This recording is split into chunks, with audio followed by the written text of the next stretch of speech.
রাস্তার পাশে ডাব কিনে চোখের সামনে তা কেটে তার পানি খেলে মনে হতে পারে যে যাক, এবার তো এতে ভেজাল থাকার কোনো সুযোগ নেই। সেই ডাবের পানিও এখন ভেজাল হয়। চানাচুর, ডালপুরি ইত্যাদির চেহারা ও রং আকর্ষণীয় করার জন্য সেসব ভাজার সময় তেলের সাথে মোবিল মেশানো হচ্ছে। বিস্কিট, সেমাই, লজেন্স, আইসক্রিম ইত্যাদিতে কাপড় বা চামড়া কালার করতে ব্যবহৃত বিষাক্ত রাসায়নিক। শুধু বাংলাদেশে নয়, সারা দুনিয়াতেই খাদ্য ভেজালের বিষয়টি আজকাল এক ভয়াবহ বিপজ্জনক ঘটনায় পরিণত হয়েছে। আমেরিকা, ইউরোপ সহ উন্নত দেশগুলোতে কঠোরভাবে খাদ্যমান নিয়ন্ত্রণের দ্বারা তা রোধ করার চেষ্টা করা হয়ে থাকে। কিন্তু খাদ্যে ভেজালের বিষয়টি যে নিয়ন্ত্রণমূলক ব্যবস্থার প্রয়োগ দ্বারা রোধ করার চেষ্টা করতে হচ্ছে এবং সেই নিয়ন্ত্রণমূলক কার্যক্রমকে যে ক্রমাগত কঠোর থেকে কঠোরতর করতে হচ্ছে, তার দ্বারা একথাই প্রমাণিত হয় যে এসব দেশের অর্থনৈতিক সামাজিক ব্যবস্থার মাঝেই নিহিত আছে ভেজাল প্রবণতার মৌলিক উৎস।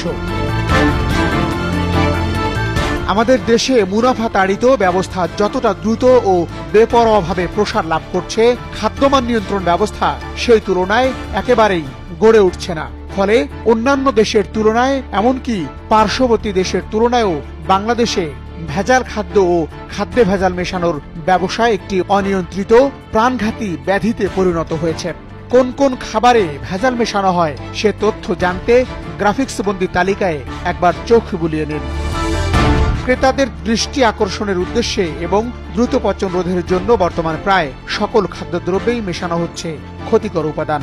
বর্তমানে সবচেয়ে বেশি যে খাদ্যগুলোতে ভেজাল মেশানো হচ্ছে তার একটি তালিকা দেওয়া হলো। বিষাক্ত ক্যালসিয়াম কার্বাইড দিয়ে পাকানো হচ্ছে ফল। মাছ, গোশত তরতাজা রাখার জন্য মেশানো হচ্ছে বিষাক্ত ফরমালিন। হোটেলগুলোর তরকারির রং আকর্ষণীয় করতে জর্দার ও নানা রকম কেমিক্যাল মাত্রাতিরিক্ত ব্যবহার করা হচ্ছে। বাইরের শরবত, ঠান্ডা পানি ও লাচ্ছিতে মাছের হিমাগারে ব্যবহৃত দূষিত পানি দিয়ে তৈরি বরফ মেশানো হচ্ছে। বেশিরভাগ সয়াবিন তেল তৈরি হচ্ছে সাবান তৈরির পাম অয়েল দিয়ে। বেকারি ও মিষ্টিতে ব্যবহার হচ্ছে বিষাক্ত রং। মরা মুরগি দিয়ে তৈরি করা হচ্ছে স্যুপ।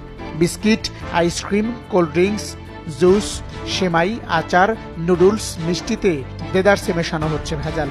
শিশু খাদ্য সামগ্রীতেও ব্যবহৃত হচ্ছে স্যাকারিন, মোম, ট্যালকম পাউডার, পোড়া মোবিল, সোডা, নিম্নমানের আটা ময়দা।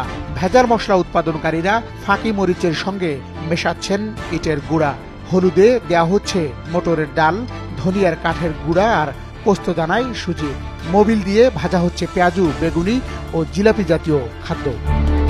সাদামাটা অনুসন্ধান দিয়ে শুরু করা যাক। রাস্তার পাশে ডাব কিনে চোখের সামনে তা কেটে তার পানি খেলে মনে হতে পারে যে যাক, এবার তো এতে